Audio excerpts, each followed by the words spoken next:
Hello viewers, we've come your way again with more topics of interest. I have a few questions that I have to answer, and I'm sure that these questions, as I answer them, they will go a long way in helping those who asked and then you who is watching us. I had a chance of chatting with a very beautiful young girl who has this bothering her. She says that there's this gentleman.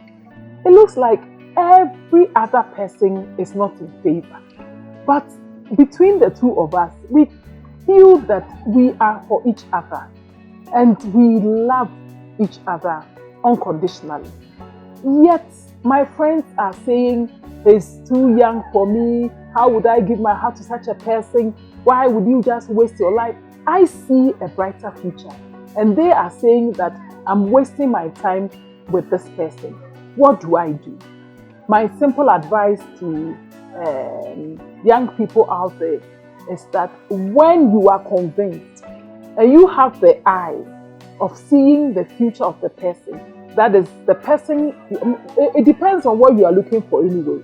Because if you are for a man who is going to be faithful to you, a man who is going to be loyal to you, a man who is going to respect you for who you are, a man who understands and accepts you, how you are, and you don't have to pretend before the person. When you are talking, you don't have to be reading in between the lines. Is he going to accept this? Is he going to get angry? Is he going to frown? Is he going to break our relationship? Look, it's too much work. So if you have a friend like that and you are very sure that you love the person, please follow your heart. Follow your heart, because you are going to marry the person.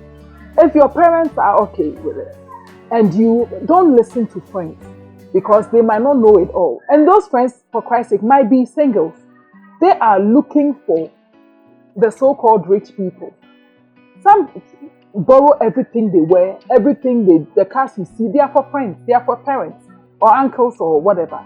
And so you think that these people look rich and then it looks juicy, that grass looks greener. You might be deceiving yourself.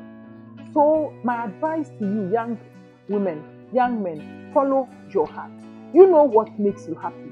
Those people who are forcing you to be with the other person don't know what makes you happy. And after all, marriage is not about wealth, it's not about money, it's not about children. It's about being happy and being yourself and being accepted. Then all these things that we talk about, if you walk in the fear of God, they shall be added unto you.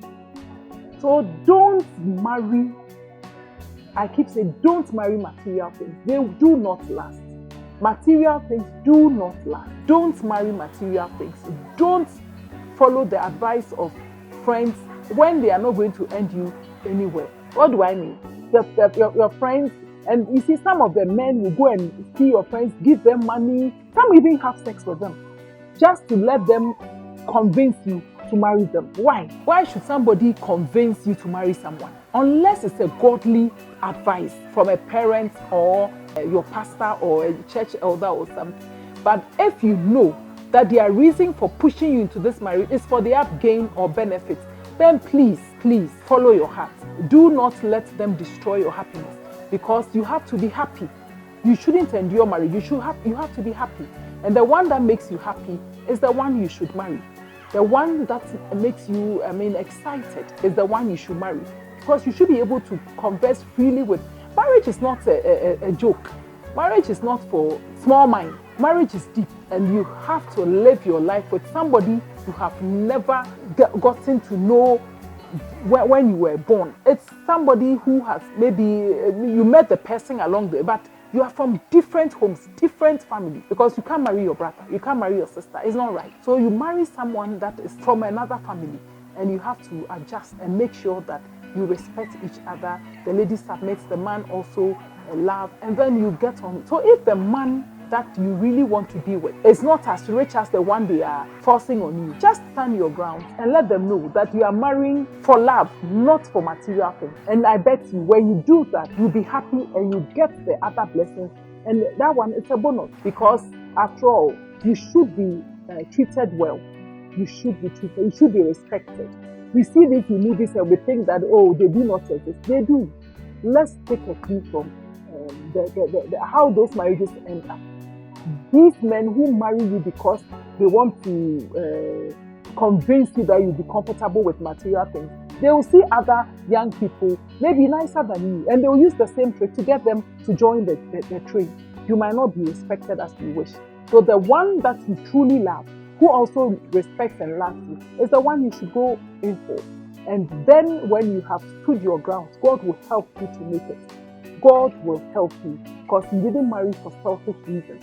I would also have to add that the young men who also would want to leave the ladies they really love because friends tease that they are not beautiful. Please, they are not going to marry the person. You see the beauty. That's why they say that the beauty lies in the eyes of the beholder.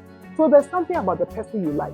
If your friends don't see the beauty, it's not, they are not going to end up with her. You are going to marry your wife. Love her and see what God will do with the two of you. Don't follow the advice from friends. I know a gentleman who was married to a very good woman, but the friends kept teasing. This woman is too fat. This woman is this. Then this guy had to leave the girl. The girl is happily married to another man. And she's getting on with her life. This guy is still walking around and sleeping around. And his life has come to a standstill. So please, don't let friends influence you negatively. When you are in love with a lady and you know that this is the kind of woman I want to be with, go ahead, marry the woman, make the marriage work, and your friends who laughed at you would see you and congratulate you. They will learn from you. After all, good things do not come easy. Stand for the one or stand by the one you love and then let the marriage work. You know why you want to put up with such a person. Please, make sure you follow your heart. It's very, very important. Do not be influenced negatively because of comments from your... I remember that when I met my husband, those who didn't know or see what I saw in him thought that, oh, he's too simple for you and all that. But I knew that I was marrying a very good person. And now they look back and say that it's the Lord who brought me together. I want to encourage you. Don't listen to friends. Don't listen to people who mock the one you really love. Stand by the person and prove to the world that you went in for a good thing. Don't let them belittle the person that you truly love. Don't join in throwing away your heart's desire. Make sure you marry the one you love. And when you do that and you make it work, it will come back to profit you. Please follow your heart. Do not let friends influence you. That's my simple advice for you. Follow your heart.